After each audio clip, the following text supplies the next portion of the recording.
lang tayo sa area mga kalbs kung saan yung may mga parang dami ng tao na at the same time may tumutugtog sa labas. Yan. Tapos talagang dinudumog ng mga tao, nakikinggan ng mga tao, ganyan. Ayan o, ito, yung mga sa part na to. Yan mga kalbs. Sama ko kayo, pakita ko sa inyo.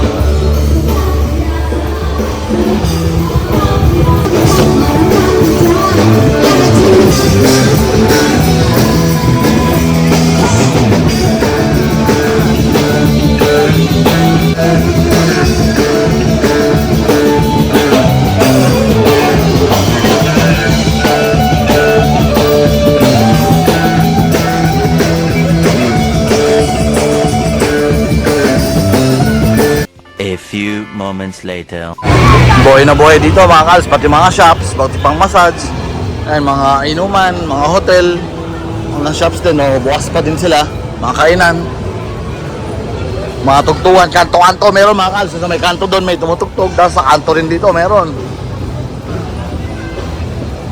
Wala pa rin kami makita withdrawal mga kals, naghahanap kami ng ATM book. Diba? Buhay na buhay yung area dito. Ito yung tinatawag nilang Bukit Bintang mga kalbs. Sa mga sikat na area dito sa Kuala Lumpur na tambayan ang mga ano, kung gusto mo ng gimmick, gusto mo ng inom, gusto mo ng kain, gusto mo ng maliwanag, ganito, mailaw, ng kantahan, maraming tao, mga dinadayo ng mga foreigner dito sa area na to mga kalbs. Ayan, may natugtog mo sa kabila doon, no?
One hour later. Ay, nakakita rin kami ng bangko mga kasi ito. Sakto may kumakanta dito. Daming tao mga kalps. Oh.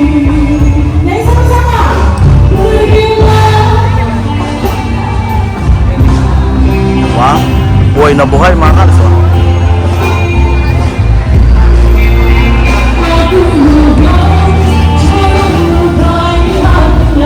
A few moments later. Naka-withdraw din ako mga kalps. Nag-withdraw ni parang JR.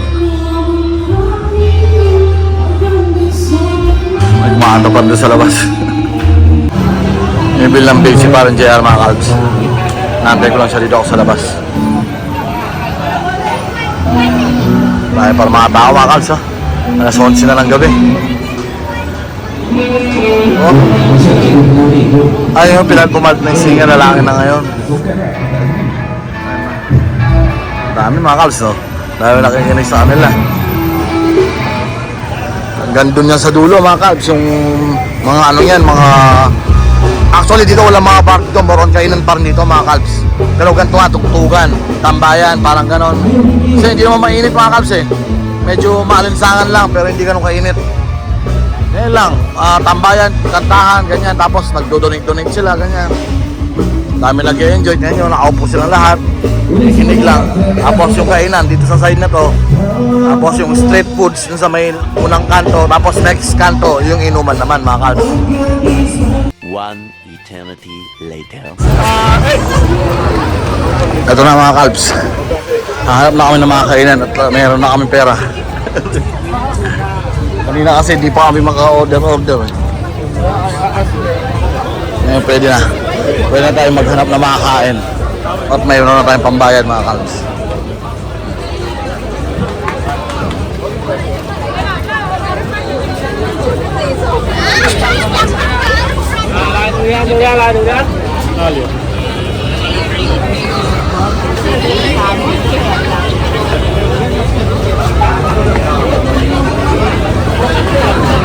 Ang dami mga ibang lahi rin mga kalps. Ayan, mga ibang lahi yan. Mga puti, mga pamilya sila, ganyan. Mga incheck, dami rin dito. Korean, ganyan, dami rin na mamasyal dito mga ganun lahi. Ayun dito. Ayan, pwede na ako dito. Order ako nitong isa.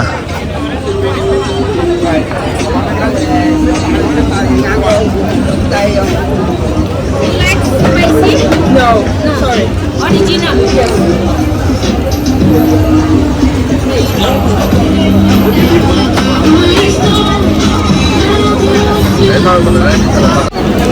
Ito na mga kalps, sa kabila tayo. Hindi ko alam yung ibang mga flavor na siya, maanghang yung iba. Kaya dito na ako sa ano, sa chocolate na lang. Hanapin na si parang JR, ano nga yung in-order niya? Ano yung binili mo? Ah, yung kaganina, yung karne. Kain mo tayo mga kalbs. Dahil pang tao mga kalbs. Oh. No. Gat yung oras, alas 11 na ng gabi, dami pa rin. No?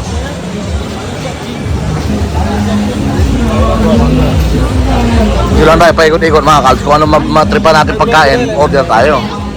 Yung mga mura-mura lang, ito 10 ringgit lang to mga kalbs, 10 ringgit. So around 750 dirhams, ganyan. Ayun yung gusto mo, di ba?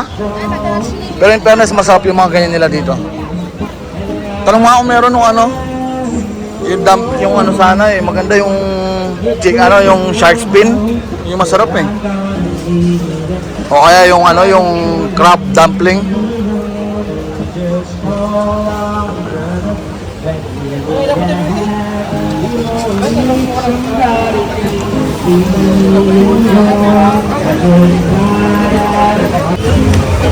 Binili mo lahat ah.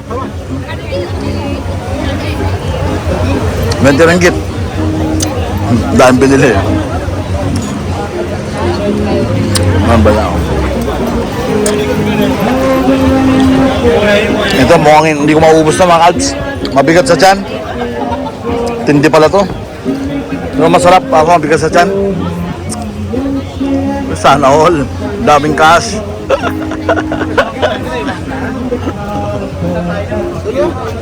Pwede mo po dito. Mas bilay ng drinks. Hindi na pwede kumain dito eh.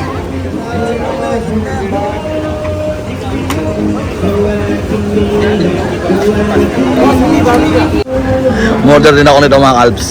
10 ringgit yan, tig 2 ringgit bawat isa. Parang Jero, order laki-laki ng drinks o tiger drinks. Eto, hindi ko talaga mauubos to. Ang dami, tikman mo to. So, ang dami. Ang mga tao mga Alps. Dito kami sumeso kasi wala masyadong tao dito sa area to. Mahirap kasi may pagsiksikan eh, mainit masyado. 1 hour later.